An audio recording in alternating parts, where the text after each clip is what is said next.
Al-aslu al-adam, hukum asal tidak ada. Lebih jelas lagi, al-aslu al-adam. Jadi jangan kata saya ada berutang, jangan kata nanti tunggu masalahnya lah, tapi kita baca lebih awal. Terus al-adul, al-adam. Porno lagi di sana, porno lagi. Zaujain. Az-zawj mengatakan belum lagi. Ini sudah terpisah tadi dua lagi bini. Ifaraka baina zawjain. Kata si suami, hang kena kembalikan separuh mahar. Sebab kita belum berkumpul tempoh hari. Kata si istri, belum berkumpul macam mana? Hampir tiap malam. Nah, ini masalah. Qadhi tak boleh isbat. Saya sebagai qadhi tengok kes yang semacam ini. Nanti macam mana? Jadi selama kami berkumpul tak pernah akur. Malam pertama dia uzur, malam kedua pura-pura uzur, malam ketiga tidur awal, malam keempat tidur di dapur, malam kelima berkelahi, malam keenam pisah. Karena suasana sudah tidak boleh dibendung, misah saja mungkin berlaku, tapi insya Allah tidak lari. Jadi kata qadhi, macam mana kamu, istri? Kata si istri, saya tidak ada hak apa-apa. Saya sekarang akan menjelang masa iddah sebab karena saya sudah dicerainya. Sementara mas yang 50.000 ringgit tempoh hari, yang dengan separuhnya 20.000, saya tidak akan kembalikan. Sebab dia sudah gauli saya pada malam yang pertama. Kata saya, malam pertama mana? Malam pertama, hebat begitu. Ayo, boleh tak kita buktikan? Tak boleh. Macam mana kita buktikan? Ini benda dalam kelambu. Jadi jangan sampai nanti pada waktu kita jadi qadhi, mungkin dengan kita mendasari, kita kata al-bayyinatu 'alal mudda'i wal yaminu tak boleh. Bayyinah apanya? Ini syai' baina zawjain. Tak ada bayyinah, tak ada orang. Masa suatu seorang akan bergaul dengan bini, telepon ID, "Dek, Assalamualaikum." "Waalaikumsalam." "Nah sini, saksikan." Nah, apa saksikan? Fasik yang menyaksikan hubungan semacam itu. Jadi kita tidak boleh membuktikan, dia pun juga tidak boleh membuktikan. Kedua-duanya mendakwa, istri belum. Istri mengatakan sudah digauli, suami mengatakan belum menggaulinya. Tujuan istri mengatakan sudah digauli supaya mahar tidak payah dikembalikan. Tujuan suami mengatakan belum menggauli untuk mendapatkan separuh mahar. Al-hukmu qauluna fil waqti. Hukumnya atau dengan keputusan hukumnya itu mengikut pendapat yang mengatakan belum menggauli. Kenapa? Al-aslu al-ada. Al-aslu belum bersetubuh. Oke, ini satu masalah. Masalah kedua, sebaliknya, ada si suami, "Assalamualaikum." "Waalaikumsalam warahmatullahi wabarakatuh." "Tuan guru, saya mau rujuk bini saya." Jadi kata si istri dia, "Hang mau rujuk apa lagi? Saya tak ada iddah." Di sebaliknya, suami mengatakan sudah bercampur, istri mengatakan tidak. Tujuan masing-masing. Istri mengatakan tidak bercampur sebab kalau orang terpisah sebelum bercampur tidak ada iddah. Maknanya suami tak boleh rujuk. Suami mengatakan sudah bercampur sebab orang yang bercampur akan ada iddah. Sekarang masih sedang menjelang masa iddah. Maknanya dia boleh rujuk dengan bininya. Masing-masing ada kepentingan. Dalam keadaan semacam ini pun juga al-qawlu qawluna fil waqti. Siapa yang menafikan wafa adalah istri, itulah dengan perkataan yang akan kita pertimbangkan kalau pada waktu kedua-duanya tidak ada saksi. Terus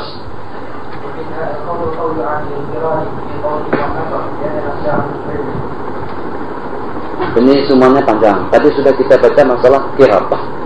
Begitu juga perkataan daripada amil qira'at yang mengusahakan, yang menuncangkan duit kita dalam pernyataannya saya tidak untung, sebab hukum asal tidak untung. Dan pada perkataannya kamu tidak melarang saya untuk membeli yang itu, atau pada pernyataannya duit sudah saya kembalikan, atau keuntungan kita hanya sepakat sekian saja, atau pernyataan dia modal kita habis. Yang jelasnya perbincangan antara malik dengan mu'tarid antara yang bekerja amil dengan malik itu adalah perkataan amil yang dipertimbangkan. Saya tidak akan mengulang. Ada beberapa masalah yang kita baca karena masalah ini baru saja kita baca dalam kitab fikih. Jadi kita tidak akan mengulang permasalahan yang disebutkan di situ. Masalah yang kedua, lau qala al-maliku qiraban. Masalah yang berikutnya an-najada fil mal wa ridhi. Faminha anau qadu ala ja'li rihla. Faminha law sabat an daynun bi iqrarin aw bayyinatin. Pada ada al-ibra fal qawlu qawlu ghalib ala asla ada mudalik. Ini belum dibicarakan. Masalah. Qala law sabata alaihi daynun bi iqrarin aw bayyinatin. Kalau sabit hutang Mustafa dengan saya sebesar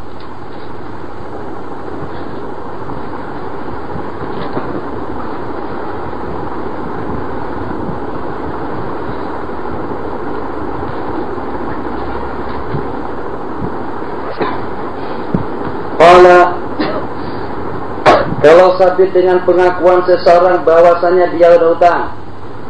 Kembali kita kepada si Mujahid. Mujahid membuat pengakuan dengan saya, Ustaz, memang betul Ustaz. Saya waktu di Malaysia, satu kunjung di rumah Kelangganu, saya memang ada pinjam duit Ustaz pada waktu itu sebesar 200 ringgit. Jadi dia mengaku ada hutang, ikrar, atau dengan bayinah, dengan perantara saksi yang menyaksikan saya ada bagi duit $200 pada waktu itu atau 200 ringgit. Tapi kamu idda'a al-ada awil ibrah, kamu mendakwa bahwasanya hutang yang $200 tadi itu sudah dibayar. Saya bukannya ingkar, Tuan tadi mohon maaf kalau saya dikatakan ingkar janji atau ingkar hutang, tidak. Memang saya ada hutang. Saya memang mengambil duit $200 dengan yang berkenaan, tapi duit itu sudah saya kembalikan, hutang itu sudah saya bayar. Idda'a al-ibrah, ibrah dibebaskan, maksudnya tidak dikenakan bayaran, dimaafkan oleh si yang punya duit. Ada dia mendakwa sudah dibayar, fal qawlu qawlu gharimihi, maka dengan perkataan kita adalah perkataan daripada yang menghutanginya. Sebab al-aslu saya tidak memaafkan, tidak memaafkannya. Di anak asal ada mudalik, sebab hukum asal al-adam belum dibayar, atau hukum asal tidak ada pemaafan hutang kepada yang berkenaan. Terus qala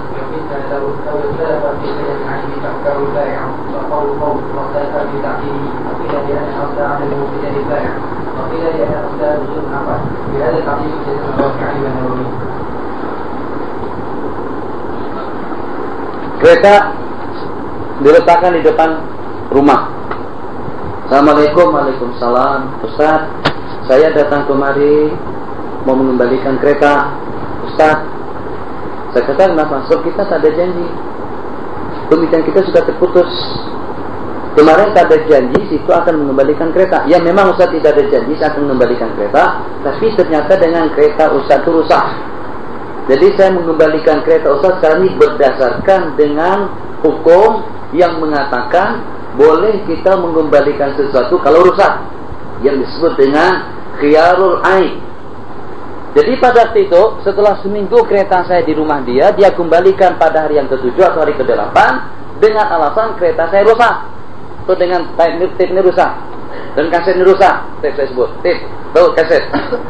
Jadi saya katakan mohon maaf, tapi ini jalan nih bukan rusak.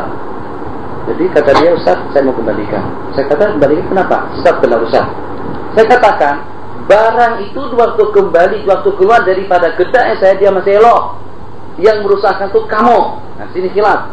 Mustafa mengatakan rusak sebelum dibawa balik. Saya mengatakan rusak setelah kamu bawa balik dan kamu yang merusaknya.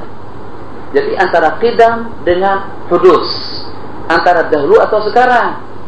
Dakwaan daripada si pembeli bahwasanya rusaknya itu sebelum dia bawa balik ke rumahnya, benda itu sudah ada. Dakwaan daripada saya kata rusaknya itu setelah kamu ambil, justru kamu yang merusakkannya. Qala al-aslu fal qawluhu qaulul ba'i, maka dengan perkataan yang akan diambil ibrah, yang akan dipertimbangkan itu dalam perkataan daripada si penjual. Sebab al-aslu al-adam bendanya itu tidak rusak pada waktu dia menjual. Qila li anal aslan luzumul aqdi wa min astalafan jani wal waliyu fi mudhi zamanin yumkinu fil intimal. Tinggalkan akala ta'ama ghairihi wa qala kun ta'abahtahu li wa ankara al maliku suddikal malik dan al asla ada mudibah. Assalamualaikum. Waalaikumsalam. Ahlan. Qobang. Malis Mustafa, saya mau pergi ke itu. Nanti ahlan wa sahlan. Bet-betan kata orang Muslim. Duduk saja sini. Insyaallah saya paling lama dalam jangka 2 jam. Saya ada kuliah, nanti duduk saja biar saja di rumah. Kata saya dengan si Mustafa. Malis ini kena masa sekarang nih. Oke. Saya pergi. Apa? Husain. Balik dari Husain. Ternyata dengan Mustafa, waktu saya balik saya mau hidang makanan. Saya buka peti es, saya buka priuk dapur, makanan habis. Ini kan kamu jadi mangsa sekarang ini habis. Tembikar habis, syamam habis, nasi baru habis, lauk habis, semuanya habis. Saya kata Mustafa, nanti buat kenduri kah? Kata Mustafa, tahu Ustaz tadi beritahu saya sebelum Ustaz pergi. Kata Ustaz, Albert betak. Rumah ini rumah kamu. Jadi Ustaz tadi bagikan saya kebebasan untuk memakan apa yang ada di rumah. Saya jemput kawan-kawan makan bersama di sini. Kami kenduri tadi. Memang kami kenduri tadi itu. Saya ajak saya ajak Mujahid, saya ajak kawan-kawan semuanya. Bukan saya makan sendiri Ustaz. Mana boleh saya habiskan sebanyak itu. Kami makan dengan kawan-kawan.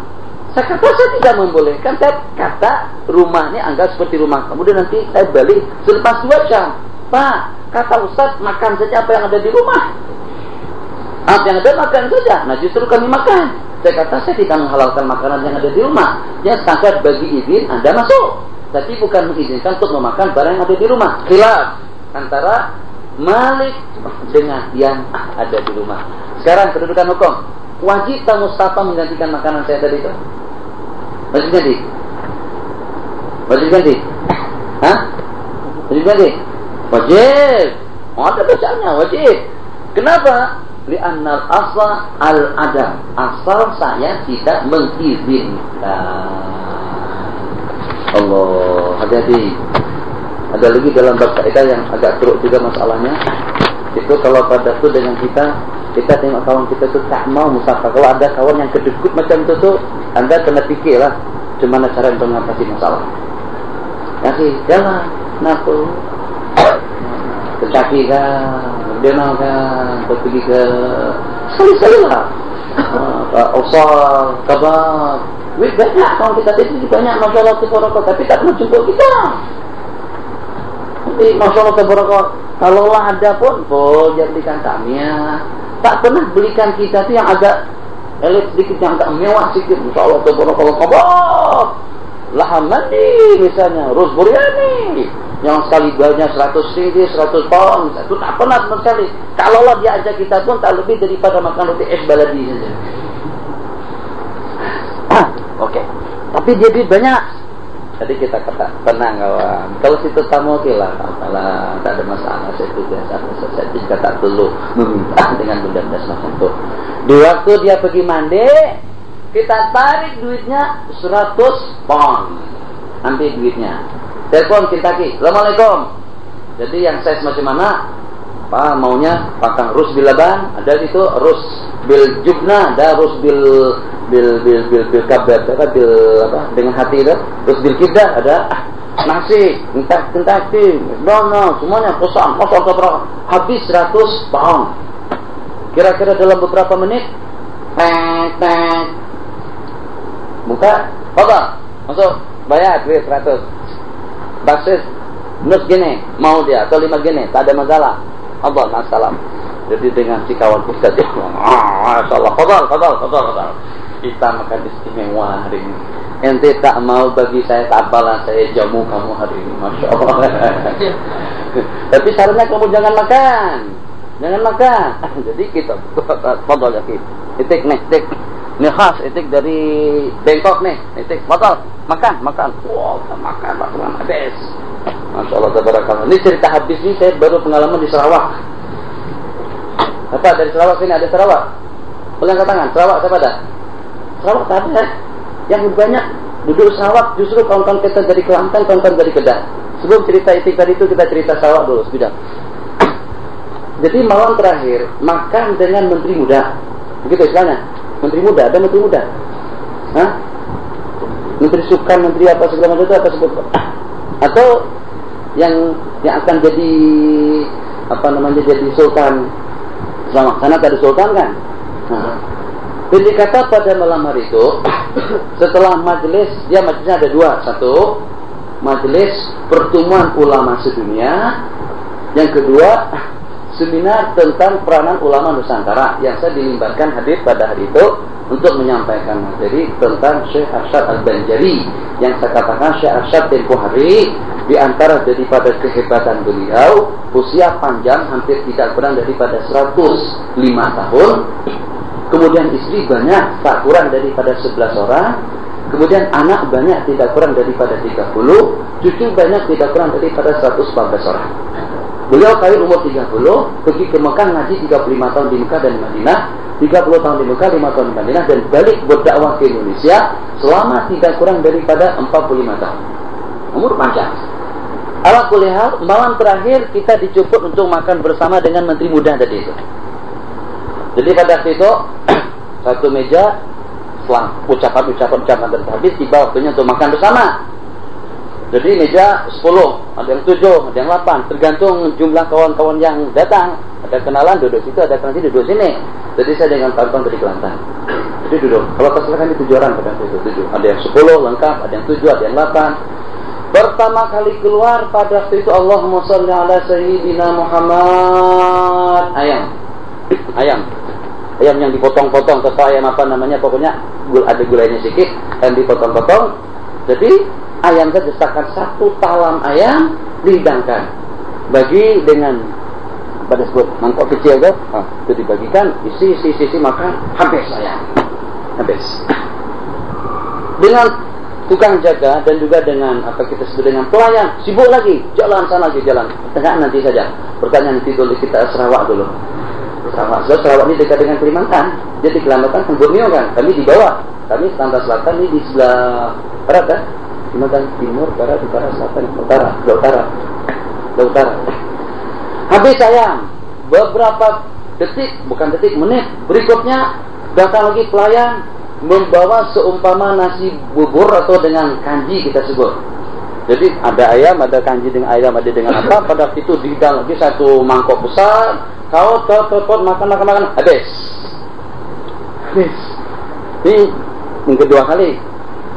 Beberapa waktu berikutnya datang lagi pelayan, ambil yang ini, letakkan kembali, serba ada. Jadi pada waktu itu kalau tidak salah, jenis daripada ulam-ulaman, sayur menyayur, ada beberapa jenis ulam-ulaman, sampai kepada kulat pun juga ada.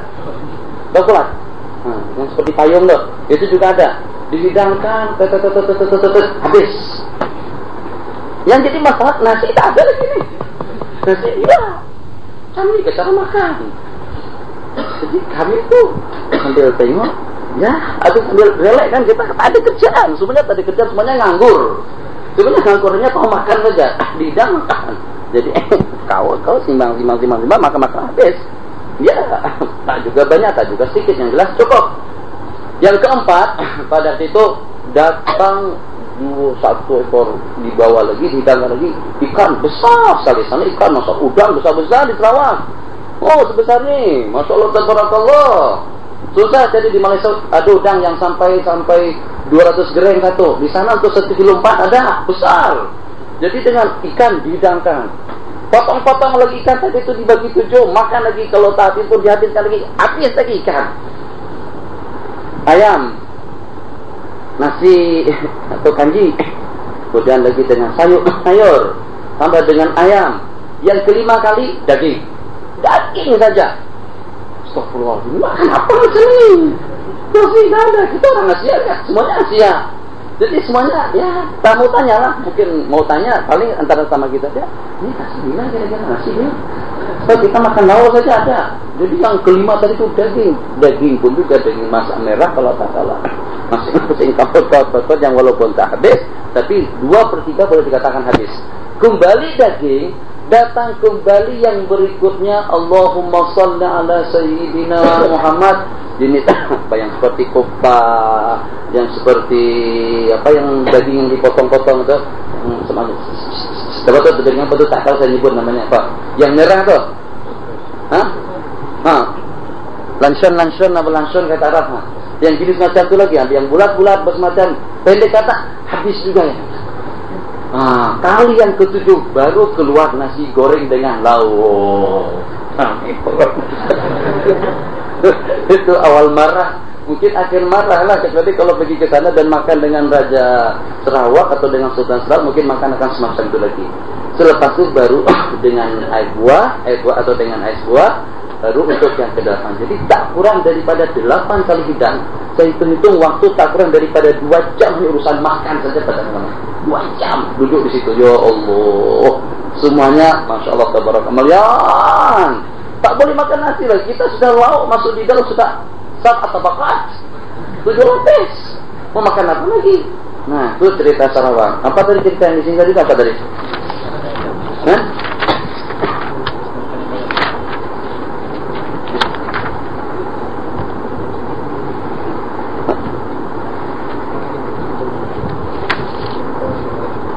Tadi sudah ada nggak tadi itu? Ajak kawan makan, habis kan? Itu. Tak ingat saya. Allah. Saya baca dulu makan sikit. Qala akala ta'ama ghairi wa qala kunta abahtahu li wa ankara al-malik sudikal malik li'anna al-asla' adamul ibaha. Habis. Sekali lagi masalahnya.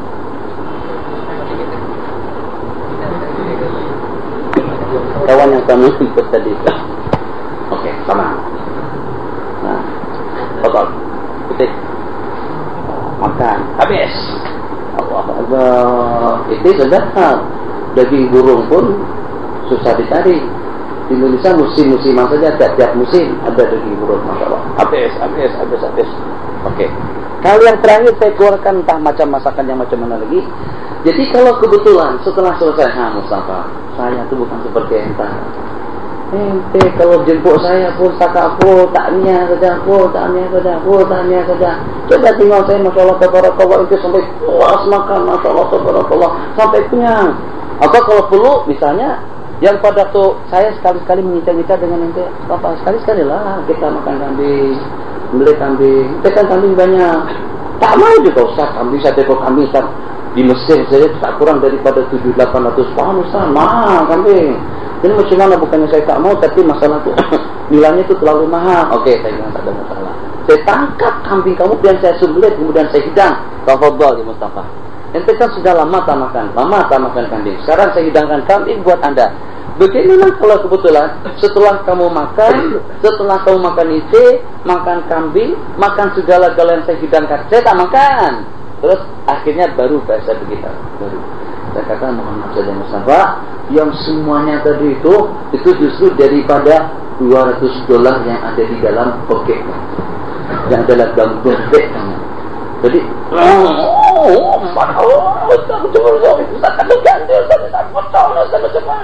bukan saya yang makan. Nah, sekali-kali bolehlah macam tu. Jadi jangan bagi makan dia saja, dia saja yang makan, jangan kita. Kita ambil hak dia, kita hidangkan untuk dia. Kita tak wajib mengganti. Secara hukum wajib ganti apanya? Bukan kita yang makan dia sendiri. Jadi dia memakan hak dia sendiri, kita yang menyajikannya. Sebab kita kesian dia tak makan enak kan. Jadi kita bagi makan dia supaya enak, makan selera. Tapi yang bayarnya dia sendiri. Hati-hati. Seperti kawan-kawan yang diajak balik misalnya, dia ambil duitnya 700. Ini berapa tiket pulang balik? Pulang balik berapa duit? Pulang balik $500. Dia ambil duit kamu $500, Mustafa, Malaysia kita. Oke Ustaz, tenang saja. Foto, tiket, nama ente sendiri. Foto. Mantap. Gagah, dapat tiket gratis. Sepas balik sampai sini saya kirim surat. Mustafa, coba tengok rekening atau coba tengok beg anda yang ada di bilik atau yang ada di almari itu. Situ duit anda kurang $500. Dia simpan duit banyak, tapi tak pernah kira. Jadi saya beritahu, coba tengok saja handbag kamu itu, duit Anda berkurang 500, itulah nilai tiket Anda pulang pergi ke Malaysia. Astagfirullahaladzim, Ustaz. Jangan kata Ustaz yang naik pesawat itu kamu sendiri. Saya tak harus menggantikan. Yang eloklah kalau ada yang berbuat semacam itu, tapi dengan catatan yang berkenan pun juga boleh memahami. Tapi kalau yang berkenan tak boleh sabar, Masya Allah, tabarakallah, keselamatan tidak akan terjamin. Sebab kalau orang nipu kita sampai $500 kan, bukan senang jadi 500. Kalau masalah yang berikutnya ini panjang, silakan baca, ada pertanyaan. Jadi kita dengan kaidah yang berikutnya. Al-aslu fi kulli hadisin takdiru bi aqrabi zamanin. Sebelum kita baca itu nanti kita akan baca masalah yang disebutkan oleh Imam Nawawi. Singkat saya katakan sedikit, nanti saya ada 25 menit untuk pertanyaan. Masalah yang disebutkan di sini, Su'ilal Imam Nawawi an-Muslimi lahu ibnun matat ummuh. Seorang anak ibu kandungnya meninggal dunia. Fasfa'alahu Yahudiyatan, kemudian dia serahkan kepada wanita Yahudi, yang kebetulan wanita Yahudi itu juga mempunyai seorang anak laki-laki. Orang tuanya hilang, muddatan wa hadar, yang pada waktu orang tua anak tadi itu datang, ternyata dengan wanita Yahudi tadi itu sudah mati. Maka dia tidak tahu dan tidak mengenal yang mana yang anak dia dan yang mana yang anak wanita Yahudi. Walaysa lil yahudiyyati ma ya'rifu waladaha wala qafata. Qiyafah itu ilmu orang Arab dahulu, di mana dengan ilmu itu dengan orang yang pakar akan mengenal, akan sanggup untuk membedakan antara bekas dengan bekas, antara telapak tangan dengan telapak tangan. Jadi kita yang berpijak di sebuah tempat, saya yang duduk di sini, yang walaupun tidak nampak bekas dan kesan saya duduk, orang yang ahli qiyafah sanggup membedakan ini duduknya, tempat duduknya si fulan, ini bekas telapak tangannya si fulan, ini bekas telapak kakinya si fulan, itu disebut dengan ilmu qiyafah. Jadi kesimpulannya, saat ketika dengan anak wanita Yahudi tadi itu tercampur, tersamarkan dengan anak seorang muslim, yang dengan kita tidak tahu, yang dengan dia tidak tahu, yang mana yang anak dia, yang mana anak Yahudi. Saya kira masalah tidak perlu serumit itu. Kita boleh buat masalah lebih mudah. Kalau kebetulan antara kita dengan seorang muslimah, wanita muslimah, kita katakan akhwat kita siapa satu tak penting, dengan salah seorang daripada yang dari Singapura beragama Kristen. Kedua-duanya masuk wad, kedua-duanya masuk ruang operasi, ruang oprit, dibedah, yang pada itu kedua-duanya dibios. Saat ketika dengan si anak tadi itu keluar, dilahirkan dengan selamat, yang kebetulan dengan dokter spesialisnya dilarikan kemana, sebab karena ada yang mau dirawat, sedangkan dengan pelayan-pelayan pun juga sudah tidak ada pada itu. Pendek kata, anak tadi itu dimasukkan ke dalam ruang atau dalam kaca, yang setelah kedua-duanya sedar mereka tidak tahu. Misal saja kalau mungkin berlaku semacam itu, kedua-duanya jadi bingung, anakku yang mana? Sebab kedua orang ini kulit sama, kedua-duanya dari ASEAN. Cuman yang jadi masalah, yang kalau anak dia Kristen, ya kalau dengan anak akal kita Muslim. Kalau pada itu tersamarkan semacam itu, sekarang masih banyak kita untuk mengenal apakah itu anak dia atau anak kita. Ada tanda tertentu. Tapi sebelum, dengan kecanggihan teknologi sekarang untuk mengenal jenis kelaminnya dan juga untuk mengenal dia anak siapa, kadang-kadang dengan uji golongan darah kita boleh tahu. Kalau kebetulan sebelum adanya ujian-ujian yang semacam ini, bagaimana cara untuk kita memastikan apakah yang itu anak yang ini, apakah yang ini anak yang itu, atau bagaimana? Yang jadi masalah, agama yang berkenaan tidak sama, sini Kristen, yang ini Muslim. Kalau dengan dua orang anak tadi itu besar, kemana kita nisbahkan? Itu pertanyaan yang pernah ditanyakan kepada Imam Nawawi ada waktu itu. InsyaAllah nanti kita jawab atau kita ikuti kelanjutannya pada pertemuan kita yang menyusul. Besok pengajian kita setelah asar dengan kitab Al-Fawaid. Sebelum asarnya kita tetap dengan kita dan berusaha. Silakan. Untuk orang Islam membangun perusahaan makanan haji. Apakah untuk orang Islam membangun perusahaan makanan haji dan juga untuk hidup ini? Allahu Akbar. Coba jawab. Bagi jawaban lah, reka-reka dulu. Nanti saya juga mau pikir juga. Pertanyaan jelaskan. Apa hukumnya kalau dengan kita membuat satu perusahaan yang dengan perusahaan kita itu tidak lebih daripada memproduk makanan anjing, boleh atau tidak dengan kita menjual makanan untuk anjing? Ya, Mustafa, ya. Boleh. Pokoknya ringkas jawabannya, boleh atau tidak? Bisa, boleh. Tak boleh. Boleh. Berdua. Oh, yang lain. Ya. Somad, boleh. Tadi boleh. Boleh juga. Mana lagi? Boleh. Jualan yang dijual semuanya untuk kepentingan anjing. Kuliah semua anjing itu. Boleh. Untuk makanan anjing atau untuk makanan babi lah misalnya juga. Boleh. Tak ada masalah. Kenapa tidak boleh? Kenapa kita katakan boleh? Tidakkah kita pernah mendengar hadis saat ketika dengan seorang wanita pelacur yang pada itu dia tengok seekor anjing kehausan, terus pada itu dia tanggalkan kasurnya, turun ke telaga, dia ambil dari telaga dan dia bagi minum anjing pada itu, yang akhirnya dia masuk surga karena dia mengasihkan minuman kepada anjing. Jadi kalau kita kiaskan ke sana, tidak mengapa. Nabi kita bersabda dalam sebuah hadis, fi kulli ratbin sadaqah. Pada tiap yang basah, pada tiap yang hidup, bagi makan kucing, bagi makan anjing, bagi makan ayam, bagi makan ikan, bagi makan apa saja, hatta bagi makan nyamuk pun juga sedekah.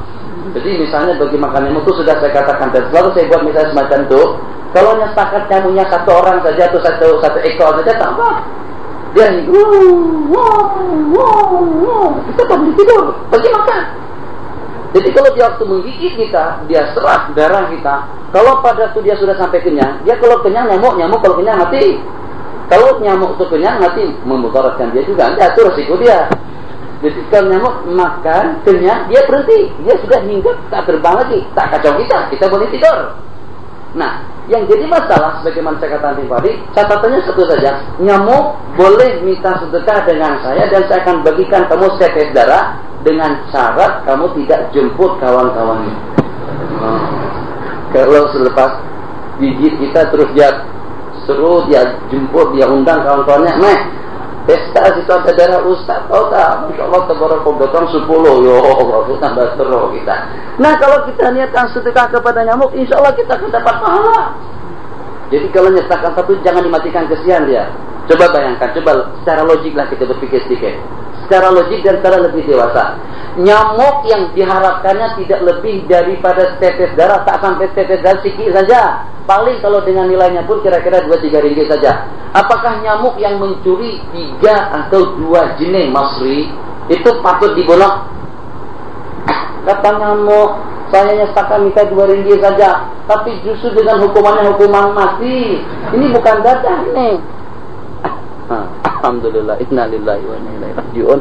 Kita pun juga sudah habis. Jadi ala kulli hal ini total nih. Atas itu pun tak boleh tengok kan. Jadi ala kulli hal, sedekah dengan nyamuk, sedekah dengan anjing, yang penting tidak termasuk daripada kalbun akur. Tapi kalau untuk anjing gila, memang kita tidak boleh bagi makan kepada anjing gila, atau juga kepada orang yang fasik, yang mustahakul qatl, yang mustahak untuk dibunuh, yang kita sebutkan dengan muhdarudam. Seseorang yang muhdarudam itu saja yang tak boleh dibantu, yang tak boleh mendapatkan apa saja daripada kita. Tapi yang selain daripada itu, atau dengan seekor anjing dan babi pun, pada waktu kita memberikan makanannya, insyaallah kita akan dapat pahala. Tapi carilah pahala selain daripada produk itu.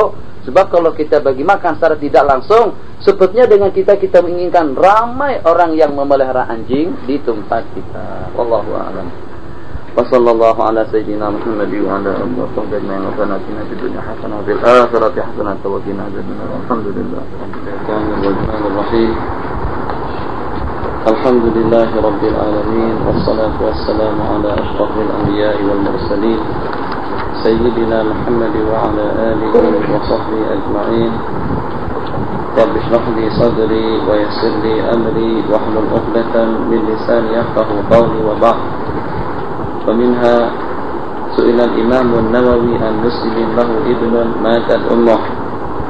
Pertanyaan yang ditanyakan kepada Imam Nawawi dengan seorang muslim yang meninggal, matat ummuhu muslimin lahu ibnun.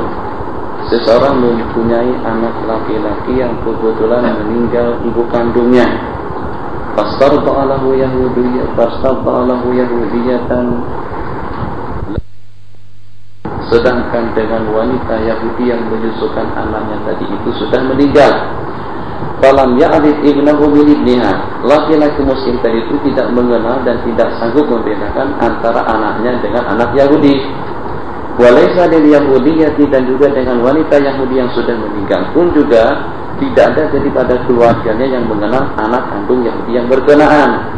La wala faqata wala faqata huna. Jadi macam mana dengan jawabannya? Jawaban daripada Imam Nawawi satu, yaqal waladani mawqufaini, kedua orang anak tadi itu akan dimauqufkan hatta yatabayyana al-halu bi bayyinatin aw qatatin, sehingga jelas keadaannya dengan bukti atau juga dengan saksi atau dengan perantaraan siapa yang mengenal bekas, aw yablugha, atau dengan anak tadi itu balik. Jadi dengan anak daripada seorang muslim itu balik, anak daripada seorang Yahudi pun juga balik. Jadi kita dihadapkan dengan satu masalah yang kalau pada waktu kita tidak sanggup membedakan antara anak orang Islam dengan anak orang kafir. Anak orang Islam biayanya kepada kita, anak orang kafir biayanya kepada orang kafir. Anak orang Islam jelas dengan dia kalau meninggal dengan segala penyelenggaraannya itu berkenaan secara hukum Islam. Sementara sebaliknya dengan seorang Yahudi, qala fayantasibani, setelah mereka itu balik, yantasibani intisaban mukhtalifan, maka dengan mereka nanti akan bernisbah dengan kedua-duanya tentu akan condong kepada keadaan diri mereka masing-masing. Yang kalau dengan kecondrongannya kepada masjid, kecondrongannya kepada orang Islam, berarti dia adalah anak daripada orang Islam. Begitu juga sebaliknya. Wa fil hali yudha'ani fi yadil muslim, dan seketika itu pula dengan kedua-duanya diserahkan kepada seorang laki-laki muslim.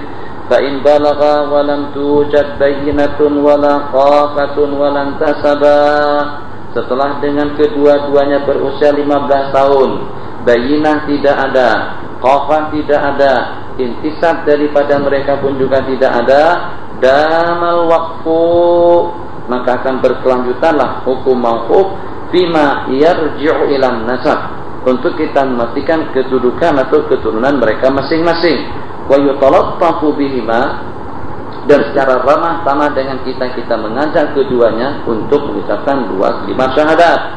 Fa in asarra, kalau dengan asarra alal intina'i minal islami lam yukraha, fa in asarra musanna, kalau dengan kedua-duanya enggan, tidak mau mengucapkan dua kalimat syahadat, keduanya tidak dipaksakan untuk itu, dan tidak ada seorang pun daripada mereka yang dituntut untuk melaksanakan sembahyang, untuk melaksanakan puasa, untuk membabitkan diri dengan hukum hakam Islam, di annal asla adamu ilzamihima bihi. Kaidah kita al aslu al adam, sebab secara hukum asal kedua-duanya tidak dituntut. Siapa yang kita tuntut? Siapa yang kita tuntut? Memang kita akan menuntut kepada orang Islam, tapi kita tidak tahu yang mana satu yang beragama Islam, yang mana yang satu dengan orang tuanya beragama Islam. Siapa yang satu? Siapa satu? Orang tuanya, mohon maaf. Siapa satu daripada mereka yang beragama Islam? Kalau dengan orang tua kedua-duanya kita tahu. Qala wa la yutalibu wahidun minhuma fi sholati wa la ghayriha min ahkamil Islam, li'anna al-asla adamu ilzamihi ma bihi wa syakakna fil wujubi ala kulli wahidin minhuma bi'ainih. Jadi dengan kedudukannya bukan kita katakan sembahyang tidak wajib untuk dilaksanakan oleh salah seorang daripada mereka berdua, hanya saja kita tidak tahu kepada siapa kewajiban itu diwajibkan. Kedudukan mereka berdua itu seperti dengan dua orang laki-laki yang duduk di bilik, keciuman bau atau kedengaran bunyi daripada kedua-duanya, tapi kita timbang dari siapa keluarnya, dari siapa keciumannya bau itu, dan juga dari siapa kedengaran bau tersebut. Qala wa tanakara la yalzamu wahidan minhumal wudu, kalau kebetulan keciuman bau kotor di dalam sebuah bilik yang hanya dihuni oleh dua orang, laki-laki atau perempuan, sedangkan kedua-duanya ingkar, yang satu mendakwa kepada yang lain juga mendakwa kepada yang lain. Dengan demikian tidak ada seorang pun daripada kedua-duanya yang dituntut untuk mengambil air wudu, dan dengan sembahyang kedua-duanya dikatakan sahih secara zahir, yang walaupun secara pasti sembahyang salah satu daripada mereka dihukumkan batil. Begitulah juga dengan status daripada dua orang anak yang berkenaan. Seperti juga hukumnya kalau kebetulan burung terbang. Jadi kata salah seorang daripada laki-laki yang hadir, kalau dengan burung yang terbang tadi itu ghurab, maka dengan istrinya akan dicerainya. Faqalat akhir, kalau illam yakun ghuraban, kalau dengan burung tadi itu bukan elang, justru dengan istrinya akan dicerai. Yang satu mengatakan kereta, kata yang satu, kalau itu bukan kereta istriku akan kucerai. Jadi kata yang satu, kalau itu kereta istriku akan kucerai. Jelas tidak terlepas daripada dua perkataan mereka. Tapi karena dengan yang lalu tadi itu kita tidak boleh memastikannya, yang mana satu, apakah kereta atau motor yang melintas tadi itu. Saat ketika tidak boleh dipastikan, masing-masing yang dua laki istri tadi itu dengan istrinya sendiri. Falikullin wahidin fal innahu yubah wa likulli wahidin mimma zahir. Masing-masing daripada mereka dibolehkan beristimta dengan istri dia sendiri. Sebab karena dia tidak yakin apakah dugaan dia tadi itu betul atau juga meleset. Nah, semacam itulah juga dengan kedudukan daripada dua orang anak. Sementara dengan nafkah dan biaya perongkosannya, kalau masing-masing punya duit, maka daripada duit itulah. Wa illa wajaban ala abil muslim, kalau tidak diwajibkan kepada orang tua yang beragama Islam memberikan nafkah kepada anaknya. Yahudi pun juga memberikan nafkah kepada anaknya. Qala wa nawtajibu nafaqatun akhar wa huwal yahudi, kalau dengan orang tua dan ibunya sudah tidak ada akan dinafkahi oleh Baitul Mal. In kana zimiyan wa syartu an la yakuna hunaka ahadun min usuli mimman tanzamu nafaqatul qarib. Wa in mata min ahadil kafiri ahadun, kalau kebetulan meninggal daripada kerabat yang kafir itu, kalau ada terdapat yang meninggal, kalau ada yang meninggal daripada keluarga kafir, wuqifa nasibuhu hatta yatabayyana al-hal, maka dengan bagian daripada si yang berkenan tadi itu akan dimauqufkan. Au yaqa islahun wa kadza in mata min aqaribil muslimi ahadun, apabila juga ada meninggal salah seorang daripada kerabat muslim. Wa in matal waladani, kalau kebetulan dengan kedua-duanya meninggal dunia atau dengan salah satunya, hartanya akan dimauqufkan. Kalau meninggal salah seorang daripada mereka sebelum balik, ghusila, disembahyangkan, dimandikan dan dikuburkan antara kubur orang Islam dengan orang Yahudi, atau setelah dia balik dan setelah dia tidak mau mengucapkan dua kalimat syahadat, boleh dimandikan tapi tidak boleh disembahyangkan. Sebab antara tidak terlepas daripada antara dua keadaan. Sebab tidak terlepas daripada dua keadaan, ya imam dengan yang berkenan tadi itu Yahudi tidak boleh kita sembahyangkan. Imam dengan yang berkenan tadi itu murtad, tentu dengan orang yang murtad tidak boleh kita sembahyangkan. Wala yasihhu nikahu wahidin minhum li'annahu yahtabil annahu yahudiyyun aw murtadun, dan tidak boleh kita menikahkan salah seorang daripada mereka berdua sebab dia juga tidak terlepas daripada dua keadaan, ya imam Yahudi atau murtad. Fala yasihhu nikahu kal unsa al muskil. Jadi dengan beberapa permasalahan yang disebutkan tadi, dengan buktian yang pertama, kita ambil kesimpulannya saja. Ketika dengan kita tidak boleh memastikan status daripada seorang anak. Apakah kira-kira yang itu kafir, yang ini muslim, atau juga sebaliknya. Dalam keadaan yang semacam itu, kita tunggu sampai mereka dewasa. Dari waktu berusia 8 tahun sampai berusia 15 tahun, biaya perongkosan mereka masing-masing, kalau ada keluarga dibebankan kepada keluarganya, kalau tidak ada akan dibebankan kepada Baitul Mal, kalau memang si Yahudi itu juga termasuk daripada Ahlul Zimmah. Satu. Kemudian yang kedua, kalau kebetulan daripada yang kedua-duanya kita pastikan status agamanya, kalau kebetulan ada yang meninggal, siapa saja yang meninggal, masing-masing daripada keluarganya tidak boleh mewaris. Yahudi tidak boleh mewaris, orang Islam pun juga tidak boleh mewaris. Macam mana kalau dengan kedua-duanya yang meninggal dunia? Kalau kebetulan dengan kedua-duanya meninggal dunia, sebelum balik dengan kuburannya akan kita kuburkan baina maqabiril muslimin wal yahud. Tidak boleh kita ikut sertakan dengan kuburan orang Islam, dan juga tidak boleh kita kuburkan dengan orang kafir. Kuburkan bersama orang Islam, takut kalau dia muslim, takut kalau dia kafir. Dikuburkan di perkuburan orang kafir, takut kalau dia orang Islam. Bagaimana juga kalau kebetulan setelah dia balik dan juga setelah kita ajak secara ramah tamah, kita ajak kedua-duanya untuk mengucapkan dua kalimat syahadat, ternyata kedua-duanya tidak berkenan untuk menuturkannya, maka kita dalam dua keadaan atau dengan yang berkenan tadi itu tidak terlepas daripada dua keadaan, yaitu dengan Yahudi yang masih tetap dengan keyahudiannya, yaitu dengan seorang muslim yang sudah murtad karena dia tidak mau menuturkan tuntutan daripada agamanya. Jadi dengan demikian, seseorang yang begitu keadaannya tidak boleh disembahyangkan, tidak boleh dimandikan dengan bangkainya, tidak berbeda dengan bangkai binatang.